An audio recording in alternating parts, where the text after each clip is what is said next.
Welcome to the Academic Skills and Knowledge, or ASK series, where you'll find information, tips, and advice to help you succeed in your studies with us.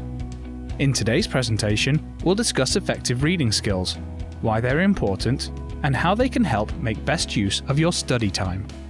Effective reading is the ability to read with speed, accuracy, and accurate interpretation. These skills will enable you to better understand the purpose and context of your reading and to choose different strategies for reading tasks based on their purpose. Before you start reading, establish what the question is. What are you hoping to find?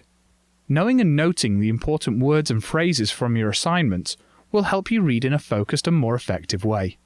Look for words like analyze, compare, and evaluate. These are important clues for what you'll need to do, and can help you to choose publications that are relevant to your study.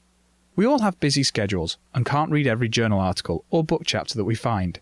It's therefore important that we narrow down the appropriate sources, which can be solved by pre-reading.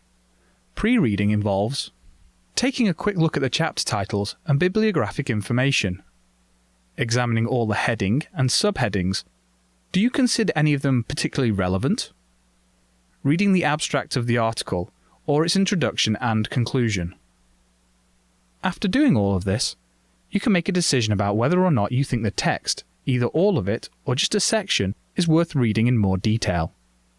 Another important part of reading effectively is being an active reader who interacts with the content, relates new ideas to previous knowledge, and explores how conclusions are reached. Here are a few tips for being a more active reader. Engage with the text. Mark what you see as the most important parts of what you're reading.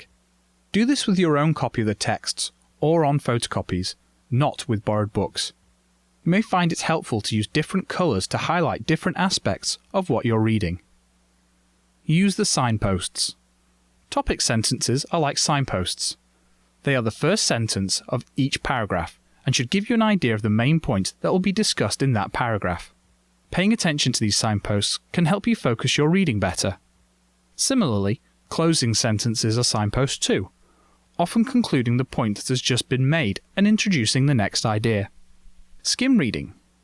Skim reading is a technique you can use to notice key points in a piece of writing without having to pay 100% attention to the entire thing. The idea is to search for key words or phrases that relate to your research question. Sentences that begin with words like firstly and finally will often contain important information, and key terms will often be in italics or bolded. Note-taking. Record the main headings as you read and use one or two key words for each point. When you don't want to mark the text, keep a folder of notes you make while reading. Make sure that you are concise. Note the source of the points that you make and include critical comments. Use questions and summaries. Before you start reading, prepare by noting down questions you want the material to answer. While you're reading, note down the points the author raises. Conclude reading by reviewing your notes and assessing the information you've learned. Is it relevant to the work you're doing? The more you practice these good reading habits, the quicker your reading and assignments can be completed. Thanks for watching our presentation on how to read more effectively. We hope you continue to enjoy the Ask series.